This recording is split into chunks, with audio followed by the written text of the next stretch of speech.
Hello friends, this is Vishal Patel and in this video we are going to understand the SIP record route header. The first question that comes into the mind is why we need the record route header. To understand that why we need the record route header, we first understand the basic call flow. So here I draw the very basic call flow. Here is my soft phone A and here is my phone B. Between these two phone A and phone B, there are two intermediate proxy. One is the proxy P1 and one is the proxy P2. Now, A wants to communicate with B, so A sends the invite request to the proxy P1 and proxy P1 sends it to B through the proxy P2. And and B will send the 200 OK message to the phone A. Here I haven't write the 100 trying and 180 ringing because my board is small, so I can't write the same. That's why I haven't written that. So I have directly written the 200 OK. So from this invite, then 100 trying and then 180 ringing and then 200 OK. One request and this 3 response makes one SIP transaction. So this is called one transaction. Now, after completing this transaction, A sends the acknowledgement message directly to B. That means A has bypassed the proxy P1 and proxy P2. That means proxy P1 and proxy P2 are unaware of this acknowledgement message. Also, the same way, this by message is also sent directly from A to B. Proxy P1 and proxy P2 are unaware of this by message. So the question comes into the mind is, if proxy P1 and proxy P2 wants to be the part of this acknowledgement message and it's this by message also, then what proxy has to do? Proxy has to add something. So proxy has to add something and this something is the record route. So proxy will add the record route header, then they can be the part of this transaction. Okay, so we understand the transaction through the record route. What we will do is we will remove this acknowledgement and subsequent messages, and how the routing happens through the record route header, we try to understand that part. Okay, now A sends the invite message to the proxy P1. So at this time what A will do is A will add the contact header into the invite packet and it will write its own addresses, that is A. Now proxy P1 will add the record route header. At this time proxy P1 add the record route header. I will just denote it with RR. So RR record route P1 and contact remain A. Correct? Here proxy has added the record route. Okay. Now once again it sends the packet to P2. Now P2 will add the record route header and it sends the invite to B. So P2 will add the record route header P2, record route header P1 remains same and the contact is A. Correct?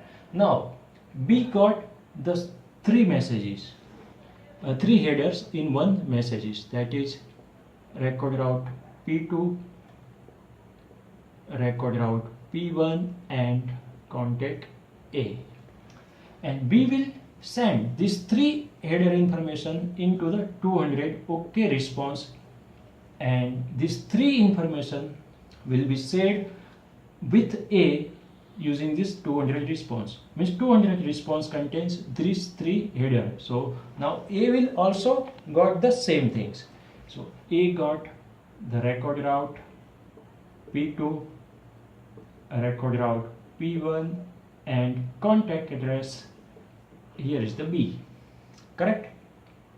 Now from this record route set, both phone will make the route set. something called route set.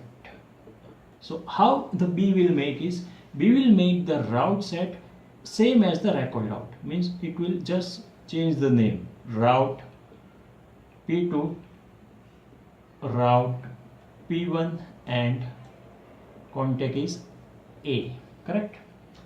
Also A will also make the route set, but here A will make the route set into the reverse order, means record route P2 is first and P1 is second, so route will become into the reverse order, means route P1 comes first, route P2 will come second, and contact B will remain the same.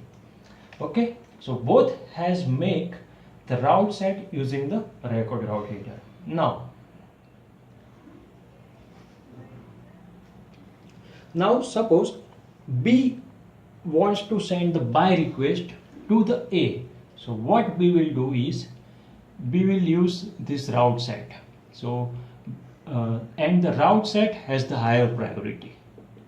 Route header has the higher priority. Okay, so what B will do is, B will check that route P2 is returned. So B will send the buy request to the P2 because of this route header. So route P2, route P1, and contact becomes the request URI. Request URI A, means route has the higher priority than the request URI. Okay, so now P2 will check that the first header is the route header and the return address is its own address, means P2 will check that yes, this is my own address P2, means P2 will remove this route header and it will check the next route header, means next route header is the P1. So P2 will send the buy message to the next route header, means P1. So route P1 and request URI is the A. Now P1 got these two messages. P1 also checks that first message route is P1, means the address is its own address. So what P1 will do is, P1 will remove it and it checks the next header in the message. So next header is the request URI. So it sends the buy message to the request URI is A. So it sends the buy message to the A.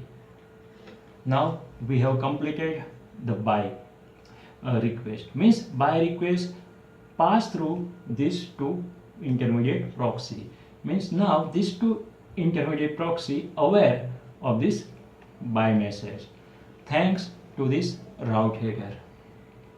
I think the flow is very clear and it's a crystal clear. Here we have routed using the route header. So routing using the route header is called loose routing. We will see the practical in our next video. I think that's all for this video. Thank you. And if you have any doubt on this concept, please write into the below comment section. And if you like the video, please write a comment into the below section. It really encourages me to make more and more videos on this subject. Thank you once again.